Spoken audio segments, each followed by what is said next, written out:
Alors, écoutez, je vous propose de commencer par un petit mot d'introduction, sur ce projet. Si par hasard vous avez un souci de connexion, vous n'entendez pas bien, n'hésitez pas à mettre un message dans le chat. On a des personnes de notre équipe, voilà, qui pourront lire les messages et me prévenir, parce que comme je suis en plein écran, je ne vois pas vos messages. Donc moi, je suis Nathalie Belbossan. Je suis la directrice du pôle tourisme durable de l'association Terre Agir. Donc Terre Agir, c'est l'association qui en France déploie les labels Clé Verte et Pavillon Bleu. Et donc, on a souhaité créer ce projet avec le soutien de l'Agence française de développement pour comprendre ensemble et agir ensemble pour préserver la Méditerranée.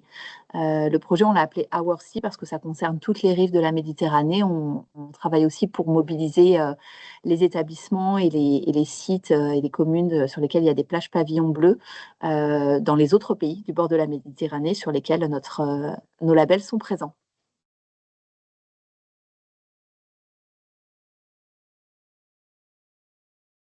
Alors, l'idée, en fait, c'est de dire que la Méditerranée, elle nous relie tous, que les impacts qu'il y a ici sont des impacts qu'on peut trouver aussi sur les autres rives de la Méditerranée et qu'en France, elle concerne aussi tout le monde, les voyageurs, les habitants, les professionnels du tourisme. Et ce qu'on veut faire, c'est sensibiliser sur ce sur quoi elle souffre, sur les pressions qui sont importantes, sur les enjeux qui sont importants et de montrer qu'on peut agir.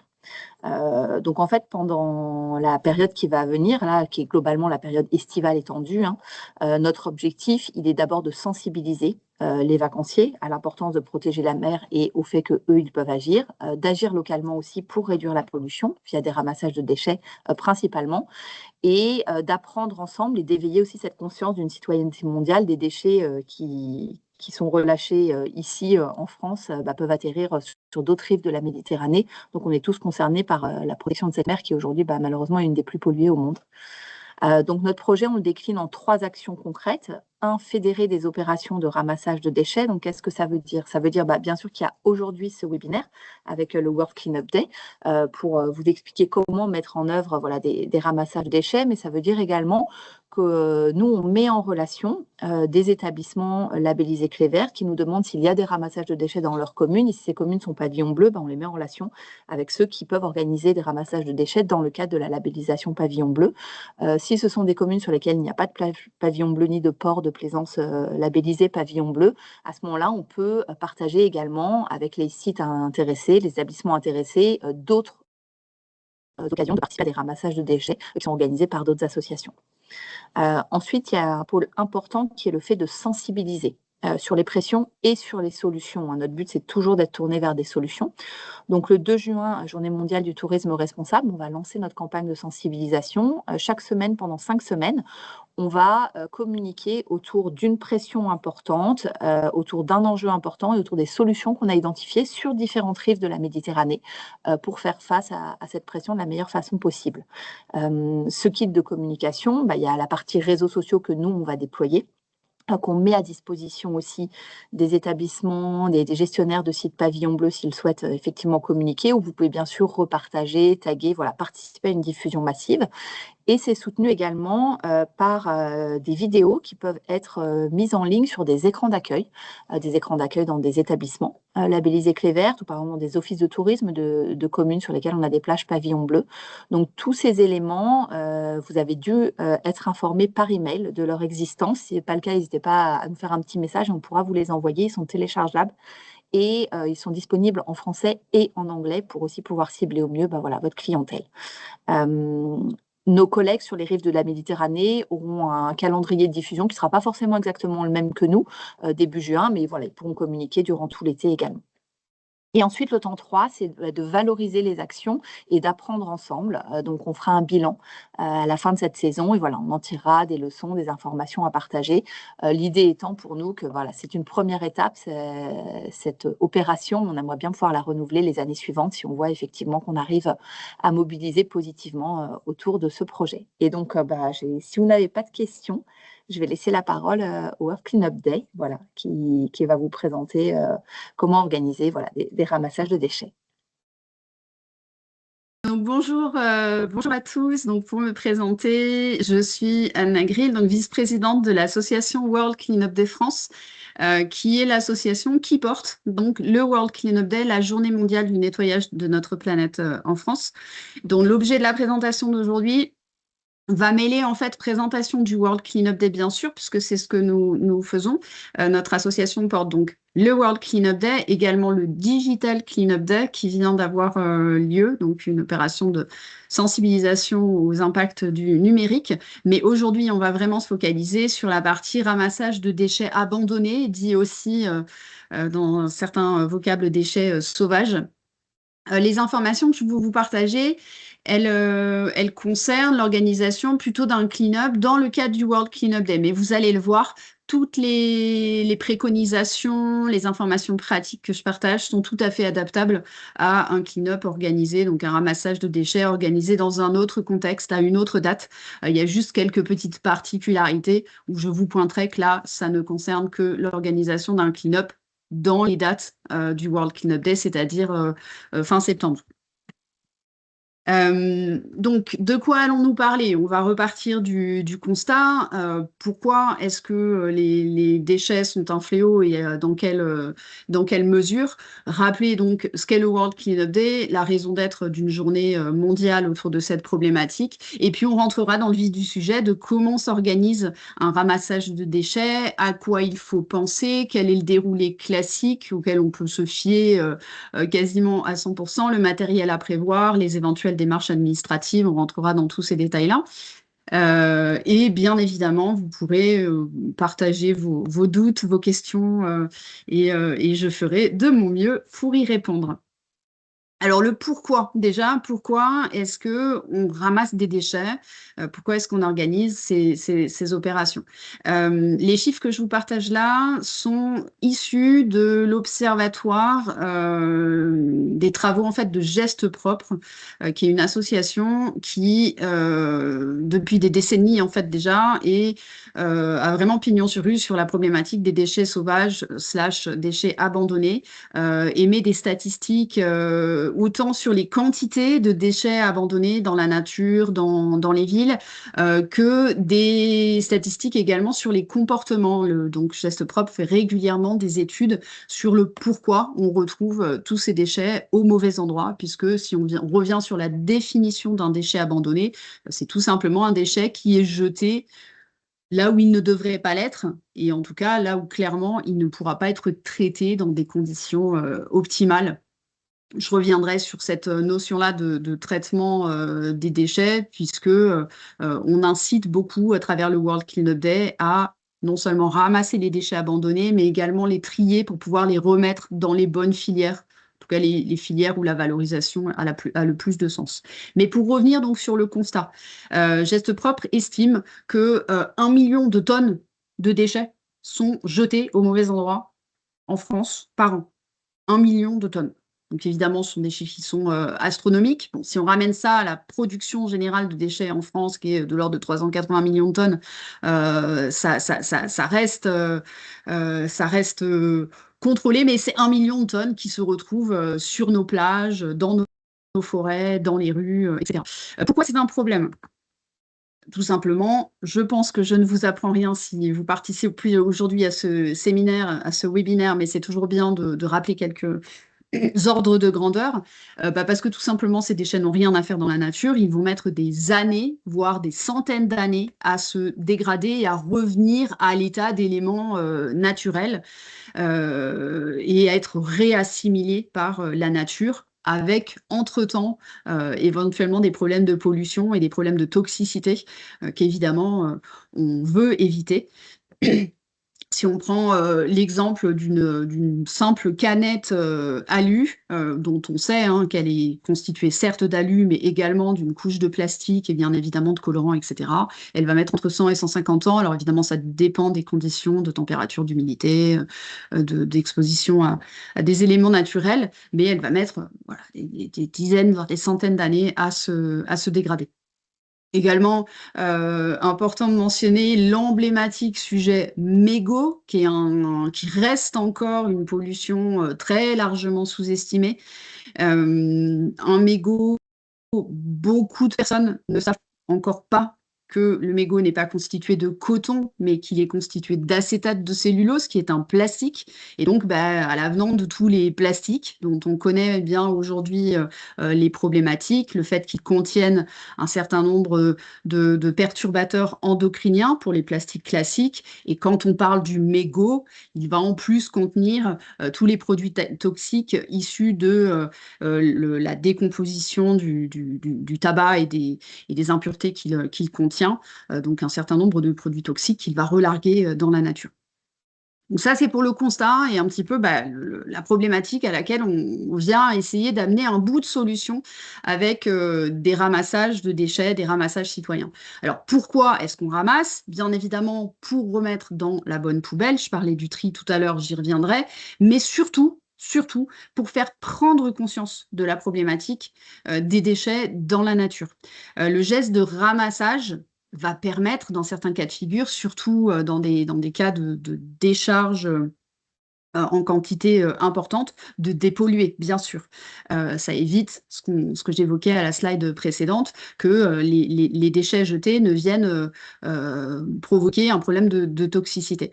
Mais la réalité, c'est que l'action de ramassage est tellement insignifiante en fait par rapport à la quantité de déchets qu'on retrouve, les 1 million de tonnes que j'évoquais dans la slide, dans une des slides précédentes, que la vraie action menée lors d'un ramassage, c'est surtout de la sensibilisation. Donc vraiment, en fait, ramasser des déchets, c'est un outil, c'est un levier de sensibilisation qui est très puissant, puisqu'on va pouvoir emmener dans une action, surtout dans le cas des opérations que vous allez organiser, vous allez emmener des clients, vous allez emmener des partenaires qui ne sont pas forcément questionnés sur l'impact des déchets.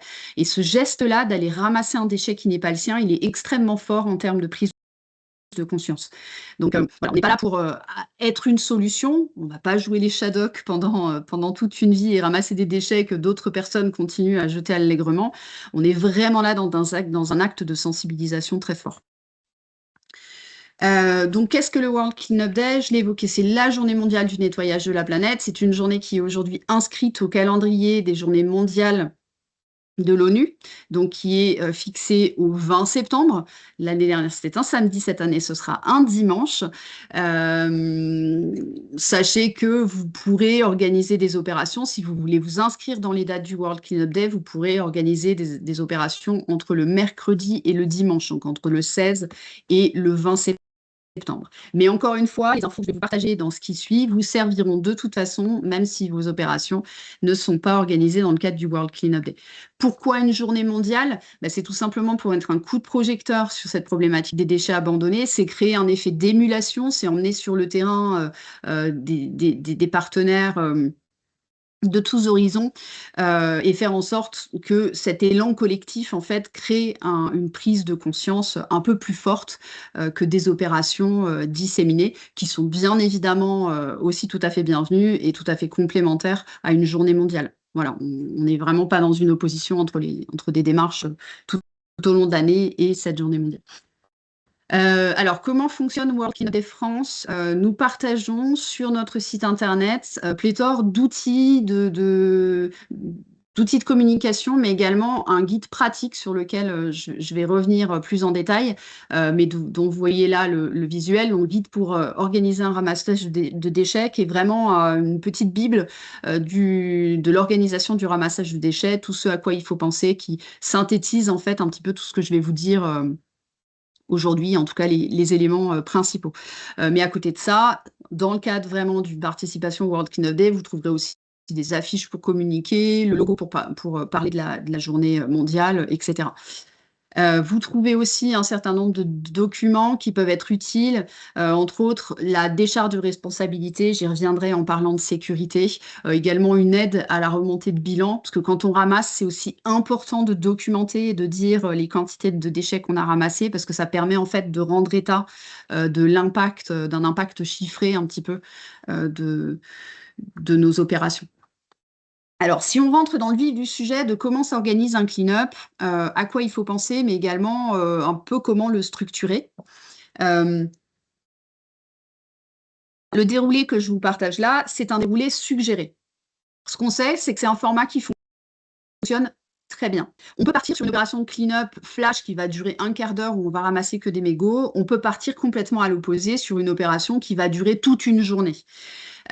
Sur des clean-up qui vont impliquer des personnes qui participent à une opération comme celle-là pour la première fois, un format où vraiment on est en train de ramasser pendant entre 45 minutes et 1 heure et demie, c'est très bien.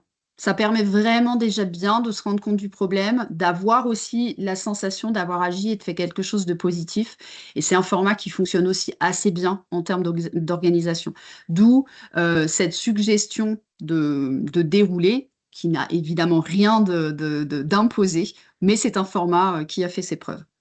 Donc, on prévoit un temps d'accueil. C'est important d'accueillir ses participants, d'expliquer pourquoi on est là, pourquoi on organise ce ramassage. Un temps aussi sur les consignes de tri et de sécurité. Je vais y revenir un petit peu plus longuement. On prend un temps après les consignes de sécurité. C'est important parce que sinon, les gens commencent à regarder leur sac, à discuter, jouer avec les pinces et ne sont plus attentifs aux consignes de tri et de sécurité. Donc, après, on distribue le matériel. Je reviendrai sur la partie matérielle, ne vous inquiétez pas. Donc 60 minutes, entre 45 et 90 minutes de clean-up, c'est très bien, ça fonctionne très très bien. Et un point de rendez-vous précis dans le temps, dans l'espace, pour que les gens reviennent et se retrouvent, rassemblent les déchets, qu'on puisse faire la photo finale avec tous les sacs et surtout avoir un temps d'échange à l'issue du clean-up. Encore une fois, le but du clean-up, au-delà de nettoyer, c'est aussi et surtout de sensibiliser. Et ce temps d'échange où les gens vont pouvoir participer et échanger les uns avec les autres, partager leur rapport d'étonnement sur les déchets qu'ils ont ramassés, parler de tri, etc., il est très important. Donc ne le chantez pas. Et idéalement également un temps convivial où on va pouvoir remercier les participants et puis vraiment faciliter ces échanges. On prévoit évidemment un temps pour affiner le tri, peser, quantifier les déchets. Je reviendrai sur cet aspect-là. Sur les aspects sécurité, donc en briefing au début de clean-up, je l'évoquais dans la slide précédente, important de parler de tri et de sécurité. Il y a peu de risques associés à l'organisation d'un clean-up, mais il y en a quand même quelques-uns qu'il est important de rappeler aussi pour rappeler à chacun que chacun est responsable de sa propre sécurité. On préconise dans le cadre du World Cleanup Day de faire signer carrément des décharges de responsabilité. Alors, elles n'ont pas valeur juridique complète, etc. Je ne vous mentirai pas là-dessus. En revanche, c'est une façon d'attirer l'attention de vos participants sur la partie sécurité, l'importance des aspects sécurité dans leur participation à une opération de ramassage de déchets.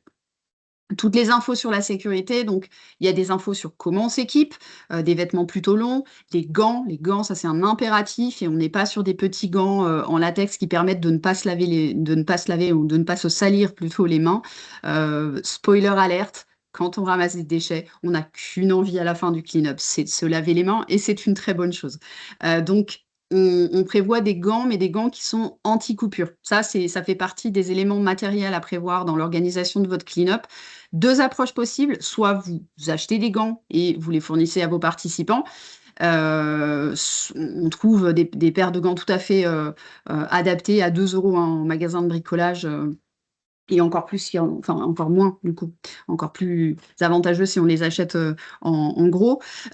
Ou on peut également demander à ses participants de venir avec une paire de gants de bricolage ou de jardinage. C'est aussi OK de faire participer ces participants sur la partie équipement. Un gilet de sécurité si on va intervenir sur des voies à proximité de voies de circulation, ça c'est clairement préférable, surtout s'il y a des enfants. Et puis voilà, des vêtements adaptés, des chaussures plates, pas des tongs, plutôt des chaussures fermées, etc. Toutes ces informations-là, elles sont précisées dans le fameux guide que je vous évoquais plus tôt, que je vais réévoquer plusieurs fois. Donc ce guide, comment organiser son ramassage de déchets que vous trouvez sur notre site internet. En consigne de sécurité, on va aussi préconiser de ne pas ramasser un déchet douteux dont on connaît pas sur lequel on ne connaît pas les risques associés, etc. Ne pas prendre de risques en essayant d'attraper un déchet hors de portée. Et il y a certains types de déchets, typiquement les déchets amiantés. Donc ça, on préconise de ne pas les ramasser, mais de prévenir la collectivité. Et des déchets type arme à feu. On en trouve, même si c'est rare. Là, pareil, on sécurise la zone et on appelle les forces de l'ordre, en fait. On appelle la police ou la gendarmerie. Voilà, encore, il y a quelques autres infos dont je vous invite à prendre connaissance dans le guide d'organisation de Cleanup pour être vraiment prêt sur le pitch de départ avant votre opération. Donc là, on répète un petit peu ce que j'ai dit. Porter des équipements de protection. Également, on va anticiper le fait d'avoir des contenants qui sont adaptés, des sacs, des seaux, des cabas. Je reviendrai sur cette partie matérielle, donc je ne vais pas m'étendre là maintenant, mais ça va aider pour le tri et ça va aider aussi en termes de sécurité. Par exemple, d'avoir quelques seaux. Alors, ça peut être des seaux alimentaires qu'on a récupérés dans un snack ou la cantine d'entreprise du coin ou dans vos établissements. Il n'y a vraiment pas besoin de matériel onéreux, mais ces seaux-là vont permettre, par exemple, pour du verre cassé ou d'éventuels objets coupants, tranchants, etc. Donc, sur les déchets à ramasser avec précaution, je l'ai évoqué, les contenants adaptés et sur l'amiante et sur les explosifs, on évite de ramasser et on prévient les interlocuteurs qui vont bien. Sur la deuxième partie du briefing en début de clean-up, la partie donc sur le tri. Une fois qu'on a parlé de sécurité, on va inciter les participants à considérer aussi les déchets qu'ils ramassent d'un point de vue ressources. On sait aujourd'hui qu'un déchet abandonné, s'il est ramassé et jeté en vrac, eh bien, il ne sera pas valorisé comme il aurait pu l'être s'il était trié comme on trie à la maison en principe. Donc ça, c'est des choses qu'il faut un petit peu anticiper puisqu'il va falloir un petit peu y penser avec le matériel qu'on prévoit et il faut surtout en fait briefer ses participants au début parce qu'on pense tous savoir trier. La réalité, c'est que c'est pas si simple que ça. Et justement, un clean-up, en fait, est une opportunité d'aller passer quelques messages sur le tri dans nos quotidiens, sur le tri des déchets. Donc pour ça, on vous a préparé une petite fiche qui explique les grandes catégories de déchets qu'on retrouve classiquement lors de ramassage de déchets et comment les trier. Donc, il y a évidemment toute la partie emballage plastique, papier, carton et métal qui vont aller dans le fameux bac jaune, la poubelle de tri. Donc ça, voilà, si vous n'avez pas forcément des bacs roulants mis à disposition pour votre clean-up, prévoyez des sacs différenciés en fonction des flux de déchets. Ça, c'est une astuce un petit peu à anticiper. On préconise évidemment de trier le verre séparément pour ne pas avoir à le surtrier, parce que évidemment, ça augmente les risques de coupure.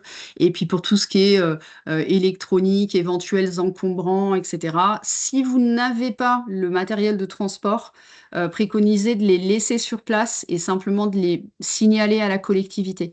Ne vous sentez pas obligé de dire à vos participants de tout ramasser. Déjà parce que c'est pas forcément techniquement possible et on ne veut pas que les participants se blessent en fait non plus dans la démarche. Donc voilà, il faut être évidemment dans une approche de bon sens.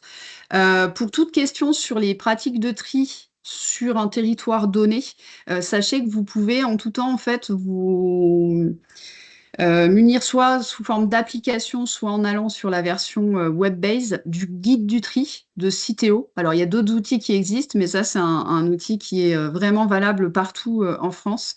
Si vous renseignez où vous vous trouvez et le déchet que vous voulez trier, le système en fait vous renvoie comment le trier, dans quelle poubelle, dans quel dispositif de tri. Donc, ça peut être très utile lors d'un clean-up, mais aussi dans la vie quotidienne. C'est un outil à partager avec vos participants. Maintenant, comment est-ce qu'on s'organise techniquement? Parce qu'on ne peut pas tous trier les X catégories de déchets qu'on ramasse. Nous, ce qu'on préconise, donc il y a deux approches, soit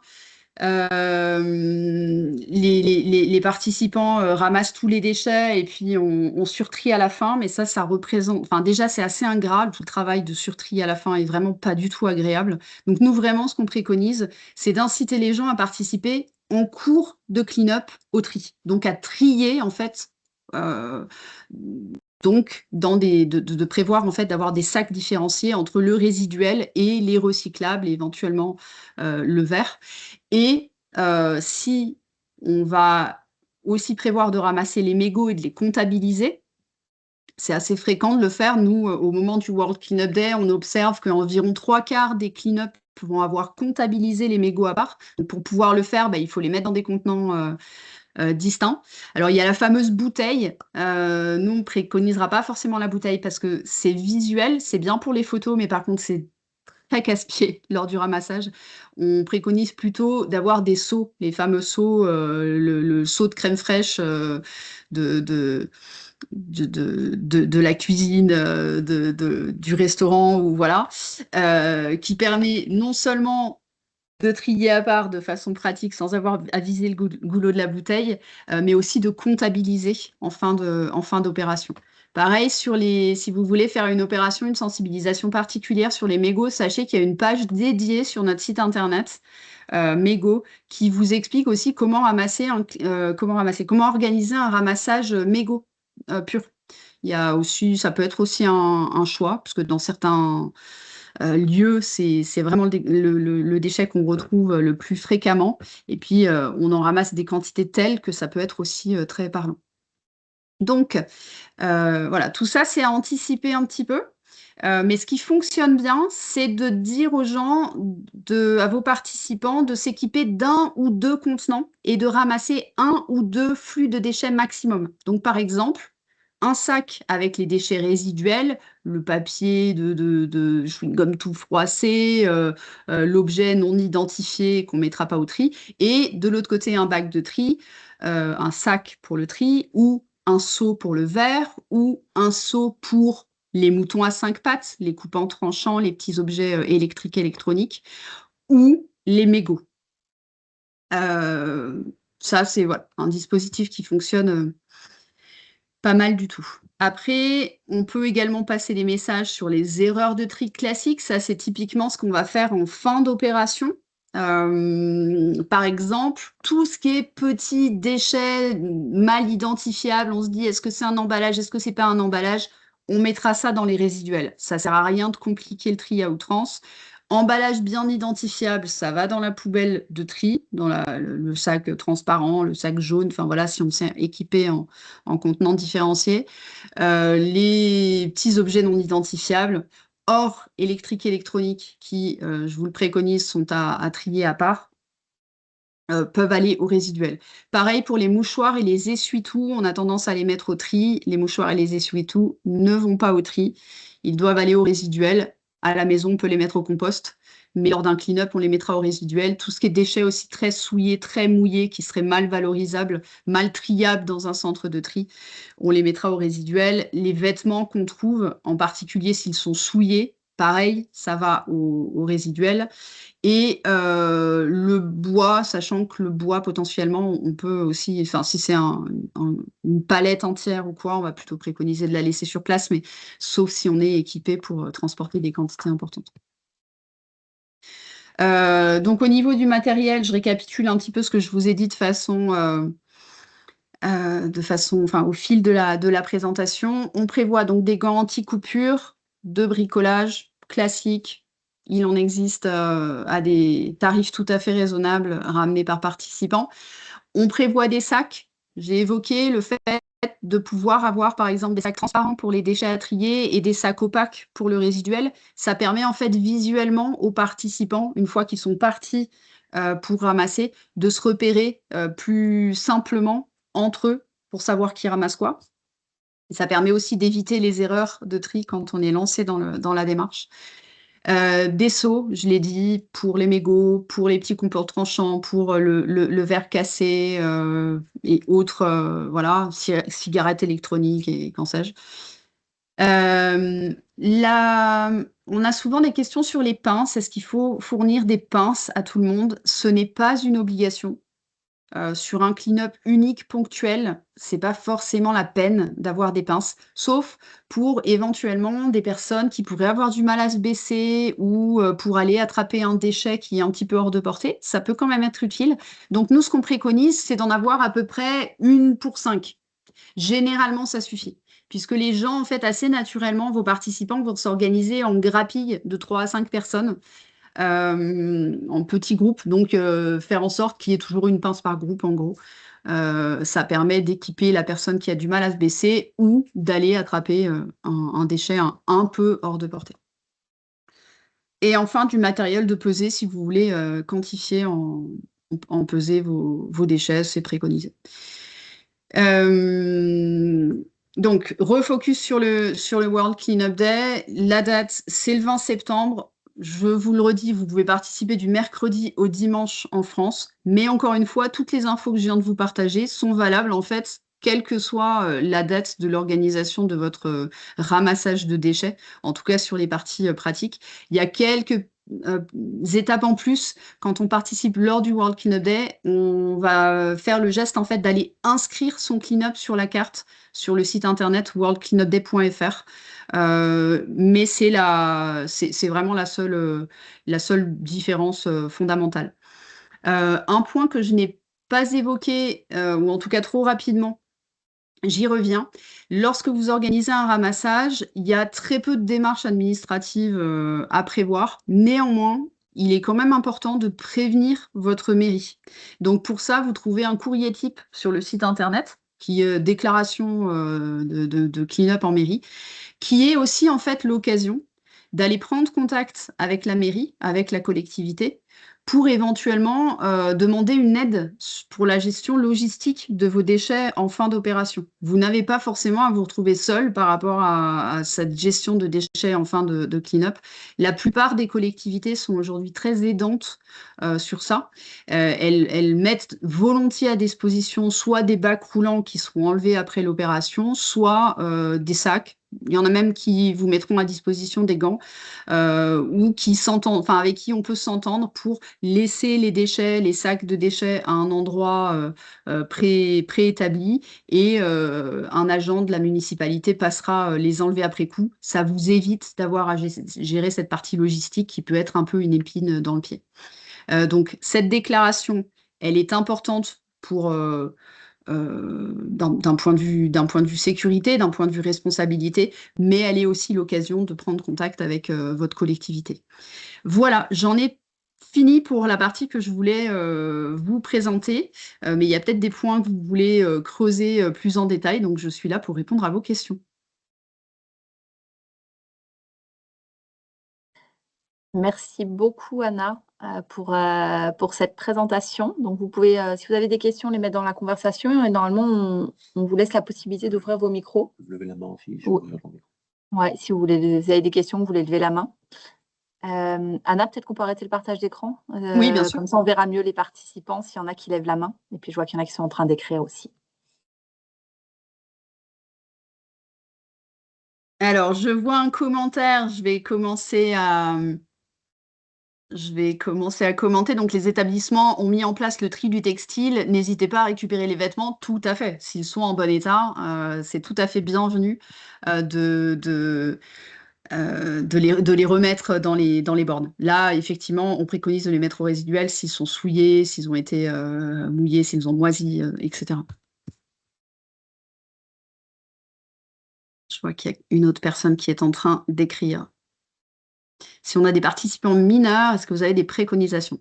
Alors, pour les participants mineurs, la décharge de responsabilité est d'autant plus importante parce que on va signaler en fait au début de l'opération que les mineurs en fait restent sous la responsabilité de leur tuteur si leurs parents ne sont pas là, par exemple avec une classe, ou je ne sais pas si vous avez l'intention d'organiser des clean-up un peu mixtes avec des établissements scolaires, ça se fait beaucoup. Donc les mineurs restent sous la responsabilité de leurs encadrants et ou de leurs parents si les parents sont présents. Ça, c'est une partie très importante. On préconise pour les enfants évidemment de les mettre en dehors des zones de circulation, de faire en sorte qu'ils soient pas au bord des routes et tout ça. Et quelque chose qui fonctionne assez bien avec les enfants, justement, c'est le ramassage des mégots. Évidemment en portant des gants, parce que voilà, c'est un type de clean-up sur lequel on est assez lent. Donc ça permet en fait d'être assez en maîtrise en fait du groupe. Maintenant, si on a un groupe de 30 enfants, on va pas tous pouvoir les mettre sur des mégots si on a 3 bancs sur toute la rue. Pourquoi les bancs? Parce qu'en fait, souvent, on va trouver beaucoup de mégots à des endroits en fait où les gens attendent, à des arrêts de bus, devant des magasins, etc. voilà, je ne sais pas si vous avez d'autres questions spécifiques par rapport aux mineurs. Globalement, avec les mineurs, on peut aussi, si on est sur un clean-up qui ne rassemble que ou pratiquement que des mineurs, on va être sur une durée plus courte. Et on va surtout donner du temps à l'échange et à la discussion sur le tri, etc. C'est-à-dire le ramassage devient presque accessoire, en fait. On va se concentrer sur la partie sensibilisation après. Est-ce qu'on peut mettre en place un clean-up day commun en réunissant plusieurs établissements? Absolument, absolument. Ça demande évidemment un petit peu plus de coordination. Mais bien sûr, c'est vraiment une super opportunité d'aller échanger avec. Enfin, tout à l'heure, je parlais de partenaires, ou j'ai évoqué juste là le fait d'organiser un événement avec une école. Après, ça peut être entre hôtels, enfin entre établissements de votre réseau, tout à fait, ouais. C'est D'autant plus que je vois que vous êtes à Nice, la personne qui a posé la question, et à Nice, on travaille quand même bien avec l'Office de tourisme métropolitain qui est très mobilisé. Il y a eu beaucoup de labellisés clés vertes ces derniers temps. Mm. Il y a aussi du pavillon bleu sur Nice. Donc, je pense que voilà, s'il y a une motivation, il y a peut-être possibilité de créer un événement qui, du coup, serait local sur une date qui conviendrait mieux pour le territoire. Et ce qui permet aussi de créer de l'émulation. On peut aussi gamifier, on peut aussi créer un challenge inter-établissement. Ça, c'est des choses qui peuvent être aussi appréciées. Qui a ramassé le plus de mégots, qui a ramassé le plus de sacs, qui a le mieux trié. Enfin, il y a plein de choses à imaginer autour de ça, qui peuvent aussi amener un petit peu de fun à l'action. On est sur un sujet très sérieux, mais moi je vous incite vraiment à gérer ça dans la bonne humeur, parce que c'est la meilleure façon en fait de passer les messages de sensibilisation qui sont les plus importants finalement. Et si c'est votre projet, ben, n'hésitez pas à en informer. On a Aranza Martin Plante qui est là dans le webinaire, et elle travaille avec l'Office de tourisme de Nice pour l'équipe Clé Verte. On a aussi Vanda Velin voilà, qui s'occupe de la région sud pour Pavillon Bleu. Donc voilà, si vous avez un projet de ce type-là, nous aussi, on peut essayer de favoriser l'émulation. Donc n'hésitez pas sinon à nous écrire sur nos boîtes infos, et voilà, on vous redonnera tous ces contacts. Mais voilà, on peut vous aider dans le projet de cette mobilisation.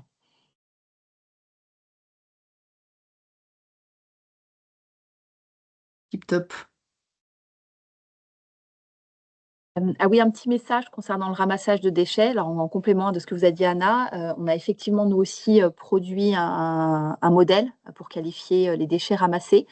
Donc voilà, vous pouvez aussi utiliser ce modèle. Nous, c'est le modèle qu'on a aussi partagé avec nos collègues des autres pays, voilà, pour essayer de pouvoir plus facilement, à la fin, faire une synthèse de ce qui aura été fait dans les différents pays. Mais voilà, si vous partez sur le modèle du World Cleanup Day, on travaillera avec celui-là aussi. Mais donc, comme ça vous fait 2 modèles possibles, voilà, pour qualifier les déchets. Donc voilà, n'hésitez pas à les utiliser, et Pablo a partagé pendant la discussion le lien vers le guide de ramassage des déchets du World Cleanup Day pour que vous puissiez le télécharger directement. Super. C'est vrai que sur le tri des déchets, on va pouvoir avoir des approches qui vont varier. Le tout, c'est d'avoir un système qui soit assez simple, de ne pas non plus, lors du clean-up, s'embarrasser trop avec du surtri, mais malgré tout, penser vraiment à faire ce focus en début d'opération. Parce qu'en fait, si on lâche les gens trop vite, finalement, les gens sont très focalisés sur ramasser le plus et puis ramasser, ramasser, ramasser. Et finalement, le tri est assez vite oublié. D'autant que quand on ramasse des déchets abandonnés, il y en a beaucoup, comme je le disais, qui sont souillés, etc. Donc, prendre ce temps-là, vraiment, ça peut être 5 minutes en début, mais rappeler les différentes catégories qu'on s'est fixées en fonction des contenants qu'on remet à ces participants. Anticiper ça un petit peu pour éviter de passer à côté de cette opportunité, finalement, de passer des messages sur l'importance du tri et du recyclage en termes de préservation de ressources. Vous avez aussi ajouté dans la conversation donc un lien qui vous permettra de trouver. On a aussi fait des modèles que vous pouvez personnaliser directement sur Canva pour annoncer votre opération de ramassage, qui vous permettra de mobiliser des gens qui peuvent vous suivre, par exemple, sur les réseaux sociaux. Et vous avez aussi un modèle pour faire le bilan, pour ajouter les photos que vous avez pu faire, par exemple, à la fin de votre tri. Et si vous avez classifié vos déchets, vous pouvez aussi partager le bilan de l'impact de votre nettoyage ou de votre ramassage. Et vous avez aussi sur le même lien, c'est là aussi où vous retrouverez tous les autres éléments dont on a parlé plus tôt, la campagne de sensibilisation que vous pouvez reprendre et partager pour vos comptes sur vos réseaux sociaux ou sur vos écrans directement dans votre établissement.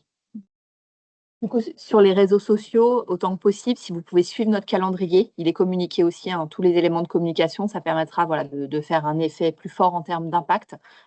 Donc, c'est 1 fois par semaine à partir du 2 juin, les dates exactes sont communiquées dans le document. Et puis, si vous voilà, valorisez votre ramassage de déchets avec notre template ou sans notre template, n'hésitez pas à nous taguer, voilà, que nous aussi on puisse dire voilà, que vous l'avez fait. Comme ça permet de diffuser et de montrer aux autres que c'est possible, voilà, pour susciter l'envie de faire la même chose. Écoutez, s'il n'y a pas plus de questions, ben on va tous vous libérer dès à présent. Donc, n'hésitez pas à télécharger les documents, on reste disponible. Voilà, si vous avez des questions à nous poser ou si vous voulez partager avec nous vos projets, voilà, n'hésitez pas à nous contacter. Donc, soit à la boîte info Clé Verte, hein, info@lacléverte.org, soit pavillonbleu@terragir.org. Voilà, pour contacter l'équipe Pavillon Bleu également. C'est plutôt vos contacts privilégiés. Merci à toutes et à tous. Le webinaire a été enregistré, donc on pourra vous le partager et le diffuser aussi par la suite pour ceux qui n'auraient pas pu être présents. Bonne journée. Merci à tous et belles actions. Merci Merci. Anna.